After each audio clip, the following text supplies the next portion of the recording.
राष्ट्रवादी शरद पवार गटाचे खासदार धैर्यशील मोहिते पाटील आपल्यासमोर आहेत. ज्या पद्धतीनं आपण जर पाहिलं तर मागील वर्षभरापूर्वी माढा लोकसभेची निवडणूक गाजली होती. या निवडणुकीमध्ये ज्यांनी बाजी मारली असे धैर्यशील मोहिते पाटील आपल्यासमोर आहेत. आणि आता काय सांगाल, ज्या पद्धतीनं माढा लोकसभेचा म्हटलं की सातत्यानं चर्चेत असलेला हा मतदारसंघ होता, त्या ठिकाणी आपण माजी खासदार असलेल्या रणजितसिंह नाईक निंबाळकरांचा दुवा केला निवडणुकीमध्ये आणि त्यानंतर आज 1 वर्षाचा टप्पा पार होतोय आपल्या कार्यकाळाला. काय एकंदरीत या मतदारसंघातली कामं मार्गी लागलेत आणि काय उर्वरित आहे? जे आश्वासनं मागच्या वर्षी इलेक्शनमध्ये आम्ही मतदारांना दिली होती, त्या सर्व मग पाण्याचे विषय असतील, रेल्वेचे विषय असतील आणि इतर काही विषय असतील, या सर्व विषयांचा पाठपुरावा करून ते प्रश्न मार्गी लावण्याच्या दृष्टिकोनातून प्रयत्न आपण केलेले आहेत.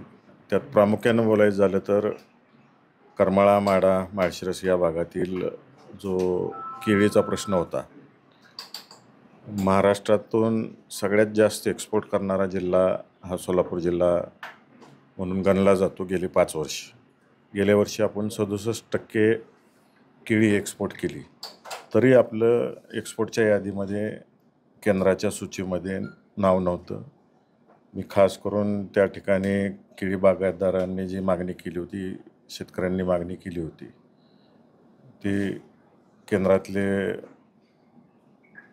कॉमर्स डिपार्टमेंटचे जे मंत्री आहेत त्यांना भेटून समाविष्ट करण्याची विनंती केली आणि त्यांनीसुद्धा त्या गोष्टीचं मनावरती घेऊन आपला जिल्हा हा केंद्राच्या एक्सपोर्टच्या यादीमध्ये समाविष्ट केला. त्यामुळं ॲपेडा, गॅप अशा सगळ्या योजनांचा फायदा आता आपल्या जिल्ह्यातील शेतकऱ्यांना होणार आहे त्या माध्यमातून.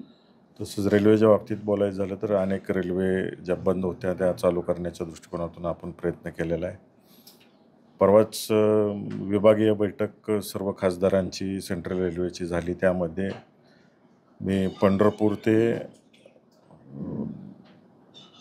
देहू रोड अशी नवीन रेल्वेची मागणी केलेली आहे आणि सर्व खासदार मंडळींनी त्याला पाठिंबा दिला, जेणेकरून पंढरपूर आणि पुणे ही दररोजची कनेक्टिव्हिटी व्हावी आणि आपल्या भागातील सर्व शेतकरी असतील, या भागातून शिक्षणासाठी पुण्याला जाणारी मुलं असतील, नोकरीसाठी जाणारे असतील, या सर्वांनाच नागरिकांना फायदा व्हावा या दृष्टिकोनातून हा प्रयत्न आपण केलेला आहे. पाण्याचं व्यवस्थित नियोजन व्हावं या दृष्टिकोनातून आपण प्रयत्न केलेला आहे आणि अजून एक नवीन मी शासनाला सुचवणार आहे. मुख्यमंत्री महोदयांची वेळ मागणार आहे. त्यासाठी मी केंद्राच्या वॉटर रिसोर्स या कमिटीवरती काम करतो आणि काम करत असताना गेल्या महिन्यामध्ये कर्नाटकात बंदीपूर या ठिकाणी अभ्यास दौरा होता कमिटीचा आणि त्या ठिकाणी देशातलं पहिला पायलट प्रोजेक्ट पाहायला मिळाला की जो फुल्ली ऑटोमाइज्ड, धरणाचे दरवाजे, कॅनॉल आणि फाटे हे शेतकरी मोबाईलवरच नोंदी करू शकतो आणि मोबाईलवरच त्याला पाणी कधी येणार आहे आणि किती तारखेला येणार आहे या सगळ्या गोष्टींची माहिती मिळते, कृषी खात्याची माहिती मिळते, पाऊसमानाची माहिती मिळते आणि योग्य नियोजन होते आणि त्या ठिकाणी 30% इरिगेशन वाढलेलं आहे. अशा पद्धतीची योजना उजनी धरणावरती करावी अशी विनंती मी मुख्यमंत्री महोदयांना भेटून करणार आहे. संबंधित अधिकारी असतील त्यांनाही भेटून करणार आहे. जे काही जबाबदाऱ्या जनता टाकते ते परिपूर्ण करण्याच्या दृष्टिकोनातून आपण काम करणार आहोत. अजून बऱ्याच गोष्टी आहेत ते जे आता या 21 तारखेपासून अधिवेशन चालू होते आणि संबंधित विभागाच्या सगळ्या मंत्र्यांना भेटून त्या गोष्टींची मी मागणी करणार आहे. कुठं तर सत्तेत नसल्याचा विकास कामावर किंवा निधी मिळण्यात कुठं तर अडसर येतोय असं काय घडलं आपल्या प्रसंग वगैरे काय? मला लोकांनी केंद्रात निवडून दिलेलं आहे आणि केंद्रात कुणी आजपर्यंत कुठली गोष्ट अडवलेली नाही आहे. जी पत्र दिलेलं आहे त्याला लगेच मंत्र्यांचा 15 दिवसात जे काही उत्तर असेल ते मिळतं आणि कारवाई होतात. अशी कुठली अडचण मला केंद्रामध्ये आलेली नाही आजपर्यंत. आपण जर पाहिलं तर आपण जसं खासदार शरद पवार गटातून निवडून आलात तसंच माढ्याचे आमदार देखील अभिजित पाटील निवडून आलेत. मात्र माढा मतदारसंघामध्ये मागच्या काही दिवसापासून एकाच कामाचं पूजन दोनदा होतंय. मग ते पाणी सीना माढा योजनेचा असो, बार्शी उपसा सिंचन योजनेचा असो, सातत्यानं हे स्त्रियवादाचा मुद्दा समोर येतोय. माझे आमदार समर्थक असतील किंवा आमदार पाटलांचे समर्थक हे एकमेकांसमोर शाब्दिक खडाजंगी देखील होताना पाहायला मिळतात. नेमकं हे असं होतं आणि आपण कसं पाहता या घटनांकडे?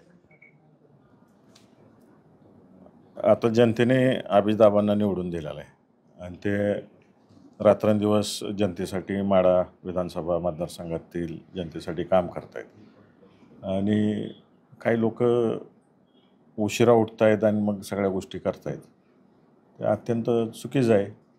ते जेव्हा या भागाचं प्रतिनिधित्व करत होते तेव्हा कोणी असं केलेलं नाही की त्यांनी काम मंजूर करून आले आणि दुसऱ्यांनी उद्घाटनं केलीत किंवा त्याचे पूजन केले. ह्या गोष्टीचं राजकीय भांडवल न करता एक मोठं मन दाखवून माणसाने करत राहिलं पाहिजे आणि ज्यानं केलं त्याला श्रेय दिलं गेलं पाहिजे. दुसऱ्यांनी श्रेय लाटायचं काय कारण नाही.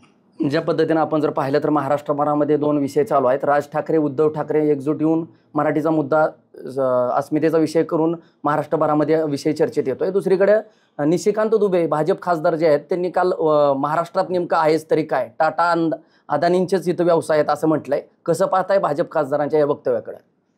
मी भाजपच्या खासदारांचा निषेध करतो, निशिकांत दुबेंचा. त्यांनी जे वक्तव्य केलेलं आहे महाराष्ट्राच्या बाबतीमध्ये ते अत्यंत चुकीच्या पद्धतीनं वक्तव्य केलेलं आहे आणि महाराष्ट्र काय आहे ह्याचा नीट अभ्यास आधी निशिकांत दुबेंनी करावा आणि मग बोलावं. आणि आता 21 तारखेपासून अधिवेशन चालू होते. त्या अधिवेशनात महाराष्ट्रातील सगळे खासदार सांगतील निशिकांत दुबेंना महाराष्ट्र काय आहे ते.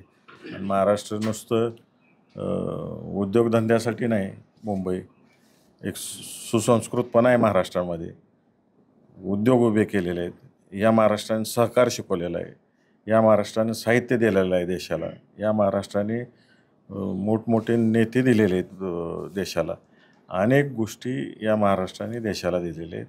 त्यामुळं निशिकांत दुबेंनी असं वाचाळवीर होऊ नये आणि काही महाराष्ट्राच्या बाबतीत बोलू नये. ही महाराष्ट्रातली जनता अजिबात खपवून घेणार नाही. ज्या पद्धतीने आपण जर पाहिलं तर राज ठाकरे उद्धव ठाकरे यांच्या युतीच्या चर्चा अनेक दिवसापासून होत्या, मात्र त्या विजयी मेळाव्याच्या निमित्ताने एकत्रित झाले. एक जसं ठाकरे ब्रँड महाराष्ट्रामध्ये ओळखला जातो तसा पवार ब्रँड देखील महाराष्ट्रात ओळखला जातो सातत्यानं. मग ते अनेक दिवसापासून चर्चा समोर येताना पाहायला मिळत आहेत की अजित पवार शरद पवार काका पुतण्यांनी एकत्रित यावं महाराष्ट्राच्या विकासासाठी वगैरे अशा विषय समोर येताना पाहायला मिळतात. एक प्रामाणिक मत काय तुमचं भाजपचे खासदार आणि आपली भूमिका दोन्ही पवार एकत्रित येण्यासंदर्भात? हा विषय पक्ष पातळीवर अजून चर्चेला आलेला नाही. हे आम्ही सगळं माध्यमातूनच बघतोय आणि ज्यावेळेस पक्ष पातळीवर हा विषय चर्चेला येईल, पवारसाहेब आम्हाला विचारतील, सुप्रियाताई जयंत पाटील साहेब आम्हाला विचारतील की काय करायचं आहे.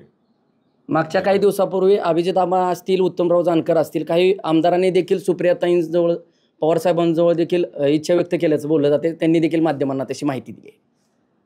मी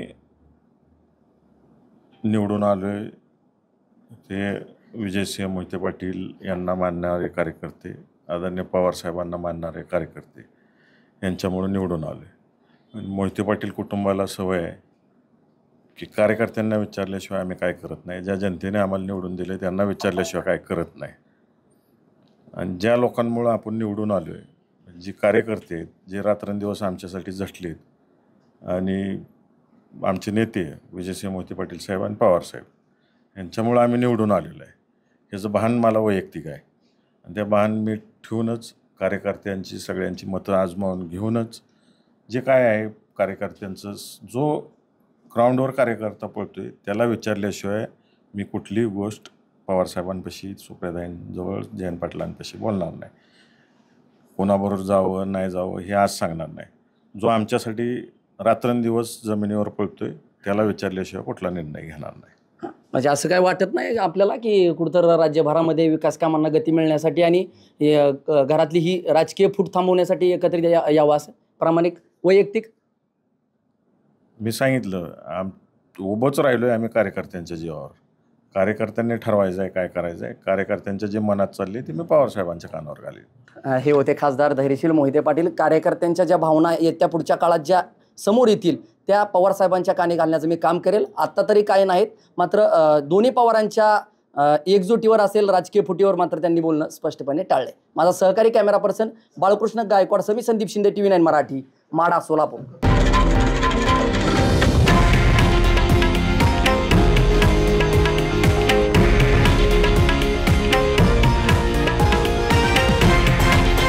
हे आहे देशातील नंबर 1 न्यूज नेटवर्क आणि आपण पाहत आहात TV9 मराठी, एकमेव